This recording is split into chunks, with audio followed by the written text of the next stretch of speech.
This is Oscar Bevis for IFL TV. Delighted to be joined by Jack Mcgann. My man, thank you very much for joining me. How are we today? I'm good, thanks, mate. You? Yeah, I'm good, mate. I'm good. Good to speak to you ahead of what will be probably a chaotic week in Riyadh. So much to talk about.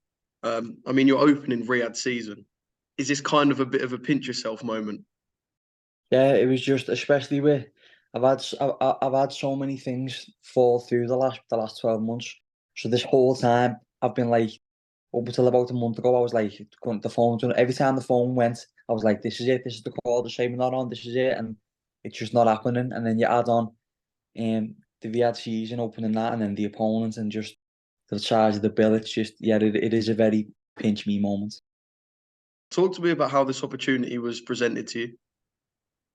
Well, it was really it was a lot of luck, a lot of right place, right time, as anything is. But it was all down to me manager Alfie Wanham, Spencer Brown had the biggest role in it. I'm so grateful for him. So them two to put the head together with me sponsor, the Power of One, and and got us on this card. But the initial foot in the door was when this got matched. Everyone's questioning, can with Ngannou and Fury, can an MMA guy do anything? And I'm sitting here. I've come from MMA. I'm doing okay. I'm mandatory for the British next, and yeah. So it's like, well, put Jack on it, and there's a lot of your questions answered. Yeah, that was going to be my next question, considering the mixed martial arts background. It's been quite a transition for you. I think I looked earlier, and it was 6 or 7 years since your last mixed martial arts fight. Does boxing feel like home to you now? I don't know. I always reflect on that because MMA is my baby, and it's what I've done forever, and it's what I enjoy watching the most. I resonate with it more. But and then when I jump back into it, I'm like, oh, well, I want to just go all to it and just I'm doing the right thing. But it's hard to gauge because I've got such a when I changed over to boxing, it was such a breath of fresh air for me, and I'm having success with it. Um, so yeah, I think that it does feel like home a little bit more. It's getting there anyway. Like moving into a new house, and I've stopped opening the wrong cupboards, and I know where everything is now, and yeah, it's yeah, I would say it's getting there. Yeah, you mentioned being mandatory for the British. Is this kind of the perfect move for this time in your career? A belt win last time out, things seem to be heading in the right direction. It's kind of like the perfect opportunity, or the perfect time, sorry, for such an opportunity to present itself. Yeah, of course. I believe my coach Martin Murray always says just trust the process, and with the last 12 months I've had, that statement just been it just proves itself over and over again. There's been plenty of times I've been sitting there going, oh well, that fell through, and what are you going to do? And it always ends up for the better. But I think the British wasn't really the at the start of the year. I probably would have said the British maybe next summer or something like that. The plan was go for the English and then the British, but we couldn't really get that made, so it just sort of fell into place. But yeah, like you just said, the way it's lining up, it is all my buses are coming at once in a sense, you know what I mean? But yeah, it's I'm on a hot streak. If you can kind of weigh up the two, or maybe it's just one of the two, nerves, excitement on a scale, how they kind of even it out. It just for me, when fighters sit there going, I don't get nervous, I just don't believe them. It's not nervous as if you're sitting there going, oh, I can't do this or I can't. But it's like even if it wasn't a fight, it's I always say we've as fighters, I've put like the last 10 weeks, 8 weeks into one night. What's coming up? And usually when you put that much work into something and you dedicate so much of your time and effort into yourself, you get a result at the end. But fighting's one of the rare things where you can do all the right stuff, put all the work in, and then it just doesn't go your way. So that's all it is. It's not. It's just the big night's coming. It's here. It's on the way. But it is exactly like you just said. It's a mix of excitement and nerves.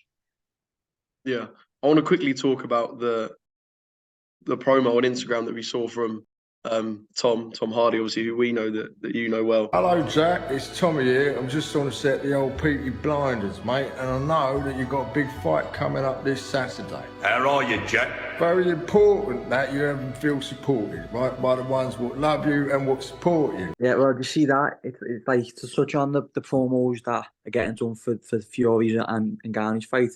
The level of production that they've got on that I've never seen before with any major HBO show or anything like that. It is next level. But that the Tom Hardy Peaky Blinders one, that was a funny one. So I hadn't met Tom at that point, but we used to speak back and forth and stuff. And I was having a big fight in it was in Ireland, and it was a big match. I was fighting a monster, and Tom was filming obviously for Peaky Blinders, but no one knew that he was in it yet. It was like a big secret. So he sent me that video. I remember someone showed it to me in the changes when I'm warming up, and I just didn't care because I was like, I'm fighting someone in 10 minutes. Like, I just was like, oh yeah, that's great. And just, obviously afterwards I soaked in how good it was, but I couldn't really. Anyway, he, as I said, no one knew he was in Peaky Blinders. The promotion I was with, Bama, used that video and put it out, because why wouldn't you? And then the BBC would come on. I was like, "What are you doing? No one knows he's in it. You just wrecked the surprise." You know what I mean? But no, it was a good one. That's one that people really like. Yeah, no, it was absolutely wicked. Right, Duran Jr. Now, I'm sure, like all of us, the name Duran means quite an awful lot to you and everyone in kind of the combat sports world. That is just an exciting prospect. Yeah, I've said, like, for the name that for the Duran name in boxing is just massive. It's one of the names up there, like top three or something. So, it's one of them. The way it's all fell into place, it's just perfect. It's like, yeah, you're on the card, yeah, you're the only non-heavyweight fight, and you're fighting Duran's son. It's like it just keeps building on. Do you know what I mean? But I think as far as like being Duran's son, you're gonna get a man on the night who's gonna fight like he's never fought before because of that pressure with the name. But with like anyone on this card, but I do believe you're gonna get every fight's gonna be a cracker because it's that big. We've all put work in, and the pressure's on. And when you get pressure on a fight, that's when you get the best show. You know what I mean? So I do think every fight on the card is going to be massive. It's going to deliver. Yeah.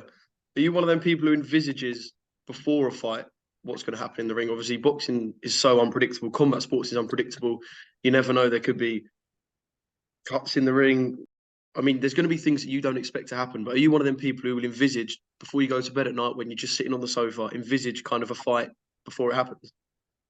As in the fight, or like the venue and just stuff that can go wrong, or Everything. just Envisage boxing where you are, the fight Well, itself, the opponent. yeah, I envision, I envision the day and just put myself there, and because it's like when I envision the day, so that it just sort of keeps me nervous and check. I'm getting ready, going right when we're walking out for that, I'm getting ready there. I'm going to be feeling like this, and just sort of put myself there just to get myself ready. And then as far as the opponent goes, I do really like to watch them leading up to the fight. As in, about now, I'll really rev it up and watch them a good bit. And it's not so much looking out for, oh, I can do this there, I can do that there, because my coaches sort all that.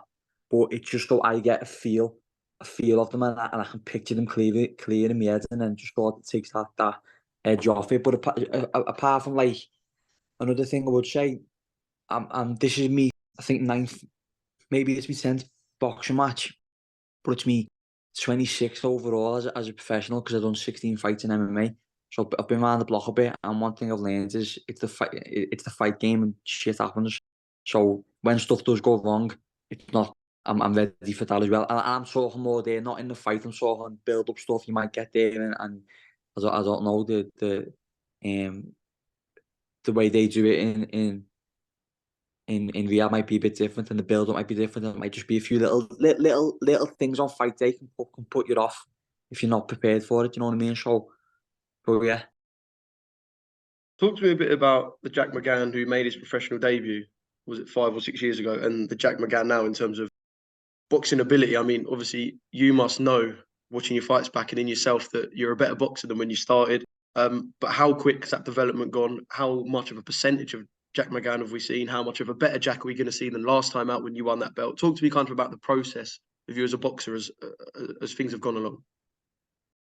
Well, I think my debut went really well, and then my second fight, it just from my second fight onwards, I've really built and I do believe that I'm one of them who's really critical with fights, so I won't come away, pat myself on the back, even if it's a perfect performance, which I don't believe in. I'll come away and go, right, I've done that wrong, I've got to work on that, I've got to work on this, but I've always, whatever I've decided I want to fix from the last fight, I've always fixed. But it's like spinning plates, like you've got to just keep up the best you can. But as far as seeing my level, I don't know what my level is yet, because you can only tell when you get tested and put there. That's quite exciting, isn't it? That you kind of don't know where your ceiling is in a way. Yeah, but I don't know. I can sit here and say, oh yeah, I'm gonna do this, I'm gonna do that. But the truth is, I don't know. I've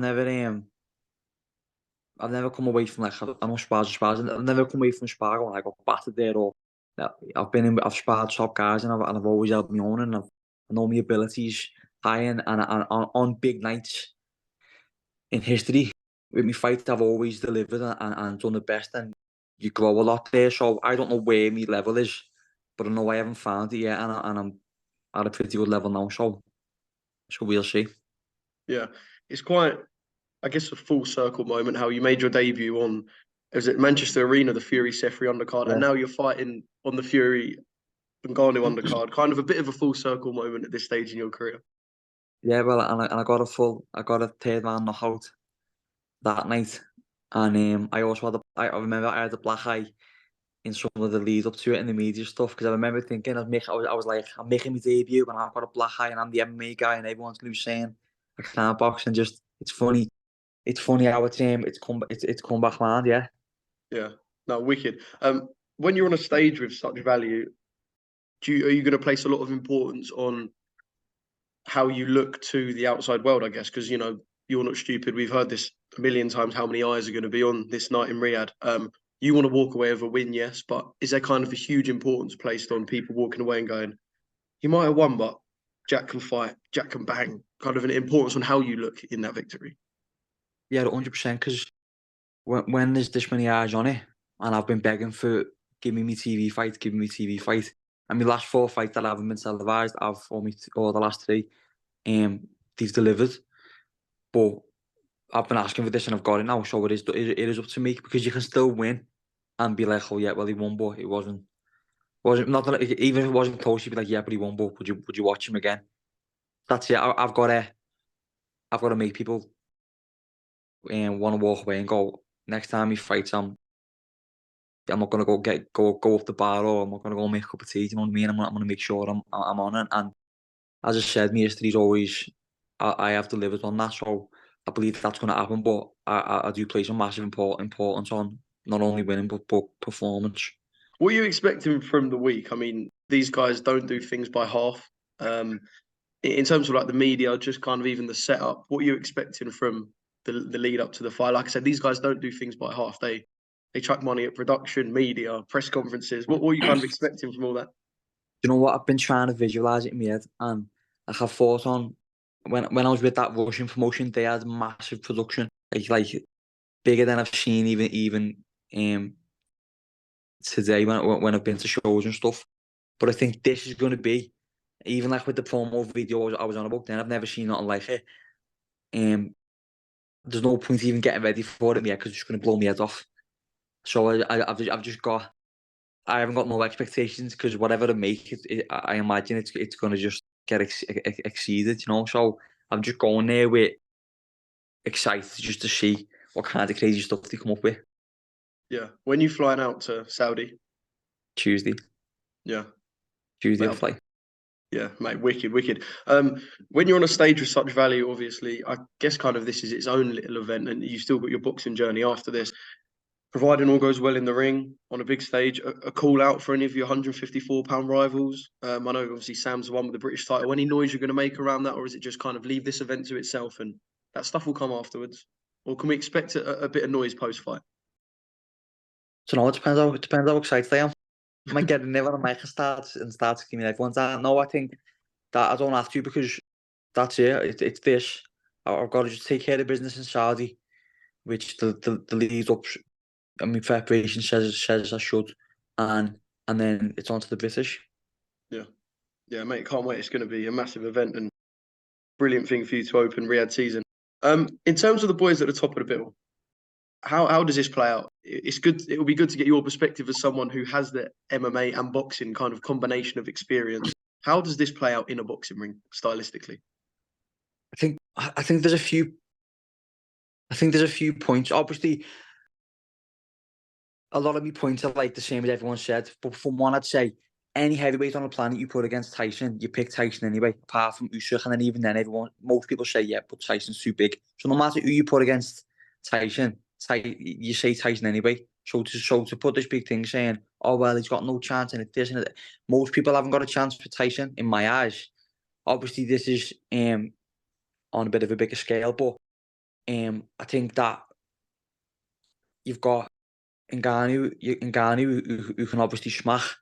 He's known he's had this boxing fight coming up for a while, and he's just been boxing, and even though he hasn't boxed, he's fought monsters in UFC. And don't forget the UFC model. There's not a load of different organizations. There's not. It's just if you've got the UFC title, that's like you're the best. That's like being unified. You've got them all. They're the best of the best. That's it. So he's the best heavyweight on the planet. I'm talking from a place of competing. He's been competing with top guys on top shows. And when you put this is a big chance where you've got a guy who's got nothing to lose. Because if he gets beat, he just goes, what does he expect anyway? I'm fighting the best boxer on the planet. I've never boxed. And I also believe that because he knows he can't box Tyson, he's got to go for it. But I also believe that's the best tactic for him, because if he tries to box him, Tyson will just ping his head off. But maybe if he goes at Tyson a little bit, and Tyson can feel that power, for a couple of rounds, he might be a bit tentative to fly in, because I believe Tyson's gonna meet him head on as well. So if there's a better man, obviously I bet on Tyson, but I just don't think it's as clear when you haven't seen Ngannou box. You haven't seen it, so you don't know what he's going to be like. It's okay saying, oh yeah, he looked bad on pads and all that, but you don't know till you get in there. Do you know what I mean? And I think that without jinxing anything, with the fact that Usyk and Fury's been signed already, and this is a fight where Ngannou's got no chance and nothing can get in the way of Usyk and Fury. If there was ever a time when absolutely everything could go wrong on a monumental scale and something bad happens, it could be this. Do you know what I mean? So I think that from someone doing both as well, one of the biggest hurdles I come across was when you go up in the rounds. And I think jumping from, it was like when McGregor fought Mayweather, jumping from no rounds to like 10, 12 is massive. So I think that's it. Everyone's going to tune in to see what them first six are like, because I think after the first six, it'll only go one way. But the first six is going to be really exciting, and everyone who's tuning in is just tuning in to say, can Ngannou catch him? Yeah, it would be very the boxing gods to have the Usyk fight signed and something That's what I'm going saying. on. That's what I'm saying, and I think that like you've got Fury who isn't overlooking Ngannou, but you see this all the time. It like obviously this is on a different scale, but you see people get tripped up by journeyman because they're going into a fight going, oh yeah, you'll just go through the rounds, you're beating no matter what, and everyone. Do you know what I mean? And you see them slip up. So I'm not comparing Ngannou to a journeyman, like, but I'm just saying, like, with the next fight signed, it'd be funny to see where Tyson's head's at.